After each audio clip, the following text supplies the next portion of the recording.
Alright. Hello everyone, this is Snaginiz. We are starting the game for Chair League Division 3 House of Chez versus Wedge of Destiny. Just started the draft. Let's see what they're going for. So, to start off, Cursed Hollow is it's a bigger map. It's 3 lanes. It's very wide. Usually, you go for those globals. House of Chez is saying, hey, even though we have first pick, we don't want to play Falstad, which means we don't want to give you Falstad. And Wedge with a quick ban on Tyrael, which is surprising as a first ban. I guess they're scared of the Sanctification. Maybe they know House of Chez maybe plays Tyrael, maybe plays them with a Greymane or another type of dive hero that's good with that Sanctification. Or, Tyrael's always really good with those boss steals once they get 16 with the Holy Ground. But Wedge of Destiny is just saying, hey, no, we don't want to deal with it right away. And House of Chez is going for a very solid first pick with Li Ming. She's got that poke damage, she's got that range, she's very survivable, she's got that blow up capabilities. Once you start getting those resets, she is super dangerous. Wedge of Destiny, I like it, going ETC right away. So he recently, I believe he got buffed in this latest patch. He's got a lot more wave clear now. If you get Echo Pedal at 7, since they moved that up, all of his dive talents have been baseline, with a little nerf, but still good. And the Uther to combo with his Mosh Pit to give him Divine Shield moshes. So they're not going to be as scared of the interrupts. The thing here, though, is that since they first picked Uther, early picked Uther, House of Chez has a chance to punish that with maybe a Lunara, other AoE damage characters that can punish his single target healing pretty much. I mean, he only has that one wave of light heal, so it's not super strong. So he can't. Uther can be punished if they don't pick like a Lunara up here really early. Maybe that gives Wedge of Destiny a chance to ban Lunara, which is Uther's weakest hero. So I think Lunara and Li Ming would give him the range damage right away, but they're going with the Brightwing, so they're going for the other part of the global. They ban the Falstad. They're taking the Brightwing. They're not scared of Dahaka, most likely, since Wedge already showed their tank. So they want part of that global. And Brightwing is a strong healer anyways. She with the other nerfed to other healers, with Rhaegar kind of a little bit nerfed, and everybody else, then Brightwing's definitely shown her case. And banning the Abbot there. So House of Chez is really, their thought on this map is global is key, which is not wrong. But so they're just getting rid of all globals, hoping that they can utilize it. So it's a good strat, but they really have to be able to play with it correctly. Having Brightwing in a solo lane and jumping into the fight at the last minute to get that extra amount of soak and extra amount of push. So if they can utilize that, it's going to be pretty strong. But if they don't utilize it, maybe they hurt themselves a little bit. Wedge of Destiny going for quick picks. They're just flying through this draft immediately with the Thrall Vala. Some sustained damage. Vala's pretty strong. A lot of people are thinking Vala's pretty strong right now. It's hard to test. Her win rates aren't the best, but in pro scene, she's definitely seen all the time with her new W build. She recently got her AA auto attacks buffed in baseline, so that's still pretty strong. And she does give some of that burst once she does like the Vault, Hungering Arrow, multi-shot all at one time. That's a lot of damage. And see, there you go. House of Chez is utilizing that Uther pick, going for the Lunara. So now they have 3 range people. Lunara is also really good with poke, really good on the tributes. They have 1 healer, so they could go a second healer. I'd really like them to get another frontliner, somebody that can specifically merc, that can do jungling. I'd like to see a Greymane maybe, or Sonya, or I'm trying to think of other really good junglers. Just somebody, another frontliner for these 2-3 squishy backlines. They need somebody else in front to kind of soak that damage, or a second healer to try to stop their damage. Right now they only have 1 and 2 interrupts, 3 interrupts technically with Brightwing. If Li Ming goes Wave of Force, then she's got interrupt on ATC, so they got to be kind of worried about that. 3 is usually good enough, and the fact that Wedge already has Uther, they kind of they almost don't even need to worry about it, because if they get ETC with Divine Shield every time, then there's no way you can interrupt it. So you kind of have to be explained. The Arthas early pick, that's surprising. So, Arthas he has some lockdown. He can combo with Johanna for the lockdown. He can go Bruiser and do a lot of damage. doesn't really Merc too well, so I mean, if they rotate 2 people to Mercs, then that's fine, and they can make that work. Arthas with Brightwing, actually it'd probably be Lunara with a Brightwing to Merc, and then the other 3 stay in lane. That's pretty strong. Wedge of Destiny, so they already have a strong range. They already have their Bruiser, they already have their tank and their healer, so they have pretty much anything to open up right here.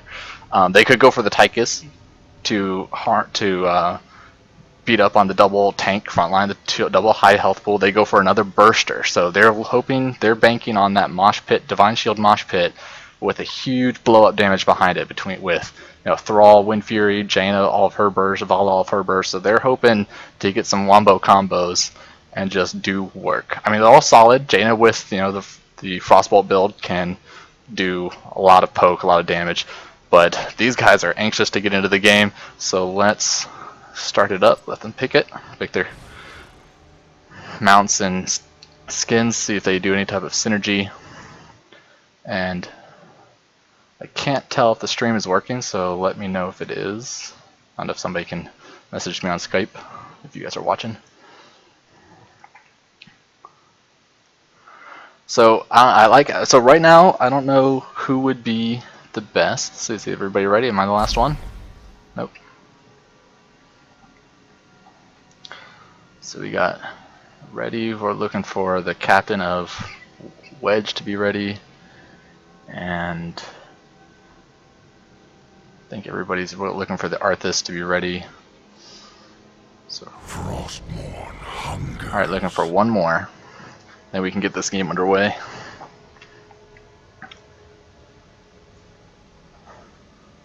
Yeah, so I mean, I think right now, at looking at the draft, for me it's kind of hard to tell who won the draft. I'm kind of leaning towards Wedge of Destiny. Just because I think it's just all around solid. Like, they just have solid heroes. Like, they're good on their own all around. Okay, we're starting the game. Alright.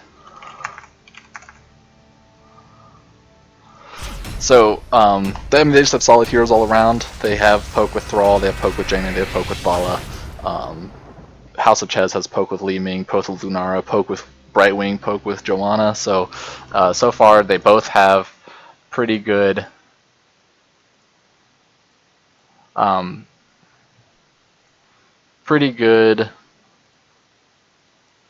poke to wend off the to kind of scare people off the tributes, to delay as long as possible. Neither of them have pretty good junglers.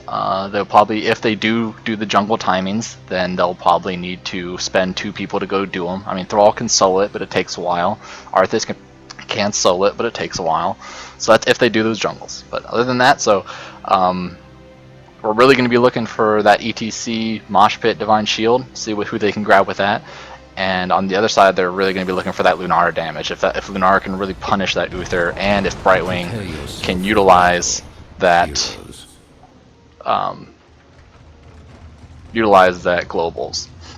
Alright, so let's see. So on the red team Wedge of Destiny, we have Dargoth on Uther, Wang Dangler on Vala, Karnith on ETC, Dark Xerox on Jaina, and Southern Gamer on Thrall.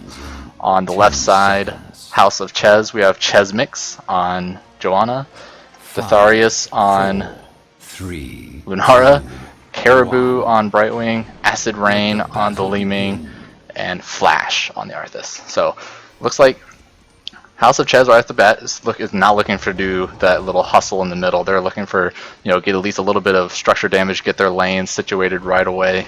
I like the fact that they have the 2 damage dealers and the healer together in one lane, so that way, Lunara can get any sight, Brightwing can go anywhere she needs to, but we have all the damage on one lane, so that way they can possibly get kills if they need to. Joanna, perfectly fine, wave clear person by herself. She's gonna sit in the middle and just, wait to get her condemned safely. That's perfectly okay. And Arthas is also a pretty good laner. So I kind of like this. Arthas is a good laner, Joanna's a good laner, and the 3 on the bottom. It's a lot of forward thinking of how they wanted to play this map. Wedge is looking for a little bit of gank, but it was immediately spotted by the Li Ming. It's really good, game sense of where they might be coming down. Probably saw it with the Lunara Wisp. So just got a little bit of tussle. They're all actually taking, a good amount of damage from that Li Ming and Lunara. A lot of damage from that Li Ming, but good stun on ETC from the Lunar. Lunar's getting some body blocks, but she's able to get away safely, so that's pretty good. They're really going to be scared of this Li Ming and Lunar. See, this is all this damage on one end. They can really start, you know, whittling away at him. But, you know, Thrall has his own self-healing, ETC has his own self-healing, so they are going to be pretty okay. Top lane, Jaina's is winning out against the Arthas. Probably landed a couple blizzards. Arthas probably needs to stay away from the middle of the wave until Jaina uses her abilities. Joanna's really getting nicked away by the Vala. Like, he's actually going to stay really safe behind the towers before she starts bursting him down. Looks like Li Ming's is already backed away. They got a good combo on Lunar, and that's a kill. First kill of the game. Great combos by Wedge to get the stun locks and follow-ups. So we're hitting on 2 minutes. Yeah, so it looks like Thrall might be going to jungle to get this timer of the first mercs of first giants. And it's really good to do this at the 2-minute mark, so that way when you take them, hopefully if you get a tribute that spawns in the top lane, those giants are pushing bottom lane while you're fighting for the tribute. So it's really strong to have that lane pressure there without you guys actually being there. But the counter to that is that they have Brightwing, so Brightwing can be down there, clear the giants, and then teleport up. So that's the one benefit if they utilize that. It looks like House of Chez did not opt to get their giants. They're just making sure that they can stay with the lane since they lost one hero. And here's the first tribute, and Wedge lucked out. They got the RNG for the tribute on the north side so that their giants can push bottom. It looks like their House of Chez's 2 damage dealers are going to take a little bit longer to get there. Wedge was really on point with their rotation to immediately get to this tribute, and it looks like House of Chez is giving this up completely. They're just keeping their 2 damage dealers down there. They don't want to have to take any unnecessary damage. And oh, good stun lock. Oh, but not enough follow-up. Looks like the Jaina wanted to go for structure damage as opposed to getting the kill there. So now they have Arthas going for their camp. Now this is going to take a while, so he had to start pretty early because he's going to be whittling away at this for a while, and he'll probably have to Hearth to get health back before the next tribute. So that might put him behind a little bit in timing-wise, but we'll see how it goes. So since House was able to stay down here and they didn't fight for that tribute at all, they were able to kill one tower and get the majority of the other tower on this lane, and really caught them back up in experience, even though they have gotten the first death of the game. Thrall is here just sitting here waiting for the gank, but now once again, now it's House of Chez's turn to get the win on the RNG. So they have their giants pushing top with the Brightwing up there, so she can constantly push really hard until they want to fight. Looks like Wedge was looking for a little bit of a party bush. House of Chez has got most of their people here first with the Brightwing coming down already. One little miss on the root. So look at this, Vala is almost trying to get a flank, but she's coming back around to the rest of the team to be safe. So right now this is basically going to be a big back and forth little, you know, poke war down here until somebody decides to go overextending or they get a couple good hits. But meanwhile, those, you know, pay attention to those giants in the top lane. See how far they get. The longer this goes, the farther those giants get. So I like it if Li Ming is able to combo all of her abilities with the Joanna Condemn and the Arthas, and Thrall so close to going down. Joanna actually goes down with a counter kill. Thrall barely gets out. You see, barely gets out. And now, but they're going for the Brightwing. Kill the Brightwing. Counter on Vala and the counter on Jaina. Li Ming gets all those resets. This is really showing the power of Li Ming. And ETC goes down. That was totally well worked by House of Chez. You know, they lost the first hero in Joanna, but I think she basically sacrificed herself to get all those other kills. And let's see how much damage those giants do. Yeah, so they already got the whole wall down, and they'll start poking away at this fort before Wedge is even able to get there. So they really won out on that rotation and on that tribute fight. Tributes are now 1-to-1. Looks like now they're going to use Joanna and Lunar to get the knights. I like it. So they're continuing with their merc timings. It's going to be really strong for this map. Since both tributes spawned on either side of the map, this third tribute is pretty much can go on either side. So we saw the first tribute in this location, the second tribute on this location. So now we know the third tribute's either going to be here or here. So it has to be on the left side, but we don't know if it's going to be on the north or south. Looks like it is on the south side. Earn my favor. I was wrong. This is the middle one. This is the left one. So, looks like House of Chez has the better rotation here. They are going to get here a little bit faster than the rest. Remember, they have Brightwing that can just teleport down at any time. So as soon as the fight starts out, she can teleport down and start healing. So they poked out to make sure they know where they are. I like this positioning. The positioning here gets them both the tanks on both lanes right here, so they can't get any flanks. And with the timing of the Joanna and the Arthas times, so that way they can. Oh, but Brightwing gets super low. She's so close. Barely gets away. Arthas might have gone a little bit too far, but did not get punished for it. Looks like, oh, and Arthas does go down. So like since he was kind of going down here with the rest of their team trying to retreat a little bit, Arthas it took too long to retreat with them and was able to get caught out. But again, those Merc timings, they did work in the middle lane while they're fighting it out. They definitely get one tower, almost get the second tower. So it's definitely keeping them with the experience lead. Now they did hit 10 first, and I like it again. So Chez is going back to the Merking, trying to get those, make sure those jungles are pushing while everything else is going on. So now that this third one here, now again it'll probably spawn up top, but we'll have to see where it goes. They have Thrall doing the other Merc. He's just going to be whittling away, hitting this big hammer on him. So most of their people, Chez has got 3 in the mid lane. Just, trying to. They have almost all of their all of their towers or front walls are gone. So now Chez has a lot of open room to push into lanes as far as they need to, and they're pretty safe because they have their own walls. Looks like tribute is on the safe side for Wedge. It's a little bit better for them. They do have their own knights pushing in now, so they're going to be pushing. The only thing is that the middle knights, it's just unlucky since we have this tribute. It's right closest to the middle section, so those knights, this spot is so easy to be poked by all 3 of their heroes, especially with the Lunara with the, oh, she got Leaping Strike actually, so she's not able to poke, but with Joanna, between Arthas, between Brightwing and Li Ming, they should be able to poke this for non-stop until this ETC decides to go way out and engage on them. It looks like Chez is deciding to push in farther. The Ring of Frost hits Lunar, a lot of damage. Jaina's trying to follow up on it, and Thrall, and the Sundering almost kills her. That's a great Syndragosa, gets all of them, but 2 people of Chez die, both Lunar and Joanna, and not able to get any counter kills on Wedge. They got about halfway, but that was a great Ring of Frost on Lunar and the great follow-up with the Thrall Sundering. So now Chez is now cursed. So this is the real interesting part on this map of how teams want to play the cursed.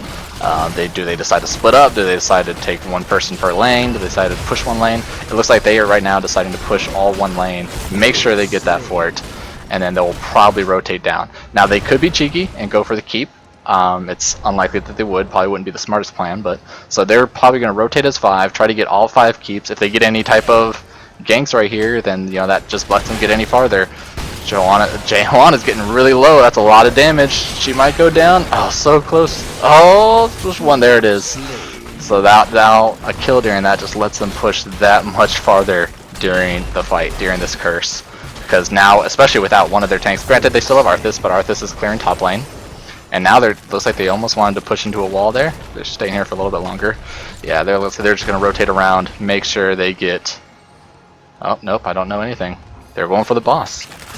It's not bad, not a bad call. I mean, honestly, since now they know that Chez has to be cleaning out these lanes, which they honestly did a pretty good job. They actually don't have to worry about the lanes at all anymore. But they know that Chez is going to take a while to get here, so they have a pretty safe boss, and they took that really quickly, so should be no problem. So now, the thing here is that since they got this top boss, they should immediately be going down to this bottom boss. Because if Chez wants to defend the boss, the top boss that they just took, they can't fight this one. Looks like, yeah, see, they already have to give this up. They are heading top lane to kill that top boss, and this gives Wedge free reign over this bottom boss. And this is probably those parts that it's the scariest point to be in as the other team, because now you have 2 bosses pushing, you have all your people top lane defending that one boss, and this boss the south boss just gets taken, and I would imagine Wedge is probably going to push with a 5-man rotation on this boss to guarantee that they get a lot of power off of it, because the forced rotations from Chez, and that's the biggest key. Using on this map is using mercs to force rotations from the other team. Yeah, so they just want to paint the map red. They want to get everything on Chez's team so they cannot respond to anything that they do. It does get scattered out by the Lunara. Do they want to engage on it? They are not going to engage on it. They're probably just going to clear these knights right away. Bala's coming over here to clear the mid lane. So yeah, so since they see 2 members of Chez on south killing a boss, they figure, okay, we got knights pushing here to soak tower shots, we can push this keep wall really easily. And this gives them an open window, so now if a team fight goes their way, gives them a nice window to be able to push into a free keep, or not a free keep, but push into a keep and get a win condition, and that's going to be clutch.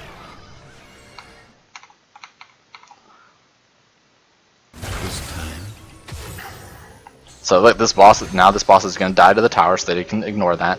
And so this is going to be a big fight. This is a big open tribute area. It's, there's lots of there's 4 different lanes to push this tribute in from. You can see lots of different flanks that they come in by. They look like they're trying to get a little bit of party bush just in case Chez, rotated incorrectly. But Chez was safe. They are trying to go for the party bush. Here's the Divine Shield Mosh. They only get 1 person in it, which is enough for a kill. That Arthas died really quick, and it almost forces Chez to give up this tribute, but they still might go for it. Oh, and they get the counter kill right away. Almost a double. But the Ring of Frost was so big, gets 3 members. Everybody. That is a 5-man ace from Wedge. That Ring of Frost was so good. Chez was looking strong with that counter damage from Lunara, but holy cow, that power of that Jaina. She sacrificed herself, but she got the money shot. And it looks like since there is 2 people dead of Wedge, so they're just going to play safe, get free mercs. Again, just painting this map red. Look at this. There's 2 mercs on Wedge's safe side, are not even taken yet, but they took all 3 of the mercs on Chez's side. So Chez has nothing that they can do to counter this. They basically just have to play safe, push out their lanes, and do what they can. So the only another problem here is that they are in a talent deficit. So Wedge has 16 talent to 14. It is a lot. It's a harder talent to fight on because 16 is such a powerful talent for everybody. And Jaina went for the Northern Exposure, so they're definitely going to have that vulnerability to blow somebody up even faster. The tanks have to be scared now. Everybody has to be scared now to get the instant blow, especially when they're running around as this 4-man rotation. This is just a stun lock comp right here. This should be a dead Arthas. An unlucky timing with the tribute spawn. You hate to see it. I mean, he was trying to get that EXP back. He thought he had the good idea. He was just a little bit too far out. Once the lane got past this marker right here, he needed to give it up. Just don't go any farther because it just becomes unsafe to run backwards. And Wedge is just going to give up the tribute, and they're saying, hey, we can go for a keep. They're down 1. We can play this risky. We have some room to spare. They just want to poke a little bit, force them to come back here, and see if they want to chase in. Chez just really needs to get 16 right now. That is their main priority, is to get 16, force a fight before a tribute, probably, to make sure that they can get an advantage. Lunar's getting a little bit farther out, but she should be safe with that extra run speed. The Sundering engage. Let's see if the ETC follows up. Oh, that stun. Another Ring of Frost. Lunara with the jump. Did you see that? She jumped right over the Ring of Frost and didn't get caught on. Uther has to Divine Shield himself to get away.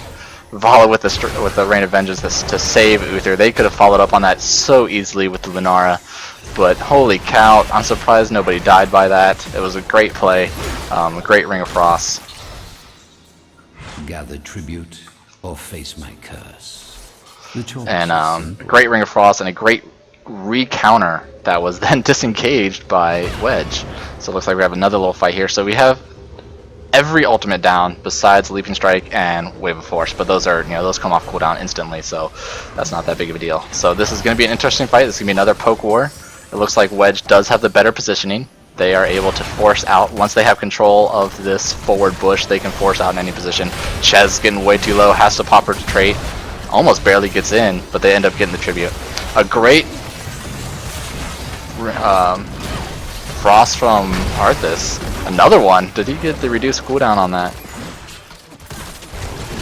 Nope. Oh, but he also got the one that roots, so he made those a lot easier to catch. See, the path was right here, but since Vala was in the middle of it. Another good engage by Thrall, got a 3-man sundering. Arthas gets knocked back by the ETC. That body control was so good. The Emerald Wind was a little bit of a whiff. They were not close enough to even get hit by it at all. A little bit of a whiff, but she tried. You know, she tried her best to scare him off. And with that kill, Arthas kill, again, they are going to guarantee themselves more mercs. Get them on the boss, force them away. But, see, I would like to see Chez get the other boss. They have to know that Wedge was on their boss. They needed to counter with their own boss, so that way they did not get stuck in a position again where Wedge gets both bosses. Like, they needed... I mean, I would really like to see that, just because and that kind of comes down to game sense. Even though you're down, if you have Lunar, you have a Wisp, you can see where they're going, or you can kind of guess where they're going to check first. You could have stopped them from getting 2 bosses here. Now they're going to have 2 bosses. They're not going to get the tribute, but they will have 2 bosses pushing, and that can almost guarantee the next one. But luckily, Chez does get a little bit of a break. They will be able to get a tribute, a curse here, to kind of counter push these bosses and kind of counter push these lanes. Gives them a little bit of fresh air to get back into this game. My curse upon you. So now it comes down to, so Wedge is cursed now, so their lanes are going to get pushed out. And they decide, say, hey, we don't care about curse, we're just going to push with this boss, man. Boss is going to soak all the damage for us. We don't need our minions, you know, we don't care about that. And likely, Chez has to respond to this. That is a bug when somebody dies, when somebody like curse sometimes. I've seen it before. So this is going to be another fig. We're going to really look for those Ring of Frost, look for that Mosh. Every ultimate is up. So looks like Wedge is not going to engage on this. Let it die out. They don't get the keep, which is Chez has saved their team, all 3 keeps, from being destroyed, so they still have a chance. Their lanes are getting pushed back. You know, this front wall might go down. So let's see how aggressive Chez wants to be here during the curse. They only have 16 seconds left. It's not much longer to do. They do look like they're rotating over to go to the aggressive side, using the Lunar Wisp for vision to make sure they're not getting ganked up on. But they see everybody on Wedge, so they know where they are. They know they're all in the top lanes. Wedge opting to go for the Knights. Oh, this would have been a good party bush to see the rotation from Wedge. I don't know if Wedge saw the Arthas down here with the tower, but looks like they're just going to try to wait it out a little bit. It really comes down to how long do they want to spend here, thinking that Wedge might come down, but it looks like it was all for naught. Now they are in a very tricky spot, because now they're kind of in a position where they can't run. This is so scary. They're right across from each other. Oh, and then they get seen. So now this is the point where it looks like, I don't know if they saw it. They might not have seen it. So that was ridiculous. They were both right across from each other. This one bush stopping them from being seen. And that could have been an awkward fight. But now Wedge comes in with the gank almost. Lunar dies right away, but all that damage. So much damage. A great Divine Shield with Mosh. And they are able to stun everybody with the Tor bus to keep going and make sure they get the Brightwing as well. That was a great play, but they are still getting so hurt. Arthas dies, everybody dies. Thunder Thrall with the blink to guarantee the kill, and that is another 5-man wipe on the side of Wedge. So with these 3 people, I think they probably should still be able to get this keep. I mean, honestly, Thrall can self-sustain, Uther's there, and Vala, yeah, they get an easy kill. They can't push into keep with this. But they can. I think they can guarantee all 3 keeps. Actually, there's still 30 seconds on a lot of the team members of Chez, so they can get all 3 keeps here. And that one team fight, holy cow, that just drastically changed the game. Okay, they decide not to get that 3rd keep. I think they could have. I think they easily had enough time to do it with how fast they were killing those keeps before. Vala did get the Seething Hatred, so she's doing a crap ton of auto attack damage. Red team has destroyed a fort. And so now Chez is stuck defending once again. They had an idea here, and it was a really good idea because it was basically the way for them to come back into the game to get those scared, not scared, but like get those surprise party bushes. That's their chance to come back in this game and get like a 5-man wipe and with a 5-man wipe they can easily go core depending on who dies. But the Mosh is Divine Shield Mosh. You know, it's an old school strat. We saw ETC fall out of the meta a lot, or rather he was banned all the time. So we haven't really seen it in a while. But it's still good. Still good. So they do get spotted in this bush. Let's see how this is a team fight. We have everything except Mosh up, and that's their biggest team fight ability is Mosh. So look for those big rings. See how much poke. I would really like to see a lot more poke, a lot more like. I mean, the tanks. It's hard. I know it's hard for these guys to peel, but they always go out for these fights, and I really like to see a lot more poke. Sundering, if they get a good flank Sunder here, oh, he gets scared off by the Lunara. That would have been a great. Still could get it right here. There's 3 people. That great sheep and the almost instant kill. That would have been a reset for. There it is. So now we can get some Li Ming resets. Let's see how she uses it. The Lunara still gets caught again, and the follow-up Rain of Vengeance. They're timed. Oh my gosh! And the second Ring of Frost, the internal Cold Snap is doing work. The Jaina with the Ring of Frost, with the Rain of Vengeance, with the Mosh Pit, their control is so ridiculous. Oh yeah, the team names overlay. Oh, okay, my bad. I'll fix that for next time. But with the 4-man, 5-man wipe again, that's probably 3 5-man wipes that they did. They are able to push core here, and that is probably GG. I don't. There's 30 seconds to it's a guaranteed game, but I have to give it to Wedge. Those wombo combos, they did them perfectly. I mean, even without the Mosh Pit, Jaina gets a Ring of Frost out there, throws it way out there, catches one person. Vala follows up with a Rain of Vengeance. Jaina with the Blizzards. I mean, I don't think Chez could do anything about it. It was pretty good. I'm impressed. It was really good. So we can look at the damage here. Vala did a lot of the damage, a lot of that auto attack damage. Gleaming and everybody else. The heals, you know, Uther was way up there on the Brightwing. I mean, Brightwing got number 1 trying to disengage with all that push that they had, all that team fight, that capabilities that Wedge had. Brightwing wanted to disengage everybody with Irma Win, but I give it to Chez. That was a great game. I really like bringing back the old Uther ETC combo with the Divine Shield Mosh Pit. I mean, they utilized that perfectly. Every Mosh Pit had Divine Shield on it, and they capitalized. Holy cow! It was really good. Congratulations to Wedge. They've won Division 3 championship.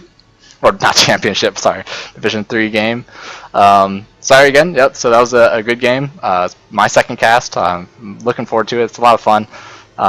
So, you know, I'm a Diamond player myself. I will play with friends here and there, sometimes stream, sometimes not. But I'm going to try to get more into casting. So if you see me, you know, apply to your team, you know, try to accept early on so I know about it. That'd be a lot helpful. But so congratulations to Wedge. Good game. See you guys next time.